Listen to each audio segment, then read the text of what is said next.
জান্নাতুল ফেরদৌসী মানু, আপনি আমাদেরকে একটু বলবেন যে আপনার যে কেন্দ্রে রয়েছেন সেখানে ফলাফলের কি অবস্থা?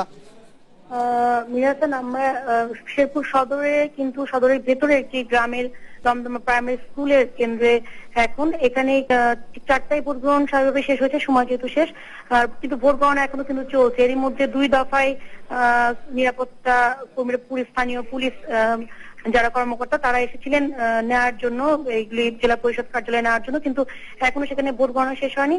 তবে এই একটি বিষয় যে এই শেষ মুহূর্তে গিয়ে কিন্তু এই শেরপুর সদর যেটি 1 আসন, সেখানে কিন্তু স্বতন্ত্র প্রার্থী তিনি জাসদের আবু সালে মোহাম্মদ মনিরুল ইসলাম কিন্তু বর্জন করেছে নির্বাচন।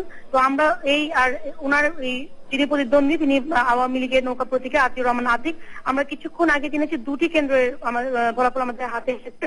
সেখানে আমরা যেটা দেখেছি যে এই জাসদ মশাল যিনি প্রতীকের যিনি বর্জন করেছেন তিনি পেয়েছেন মাত্র 2টি কেন্দ্র মিলে, একটি কেন্দ্রে 8 ভোট, একটি কেন্দ্রে 38 ভোট, অর্থাৎ 46 ভোট পেয়েছেন। আর নৌকা প্রতীকে পেয়েছেন আতিউর রহমান পেয়েছেন 3186 ভোট। এটি আমাদের একদমই কিছুক্ষণ আগে পাওয়া রেজাল্ট। সেক্ষেত্রে আমরা কিন্তু আরেকটি বিষয়, আমরা কিন্তু শেষ মুহূর্তে যেটা দেখেছি, সারাদিন দেখেছি যে মোটামুটি ভোটার শূন্যই ছিল।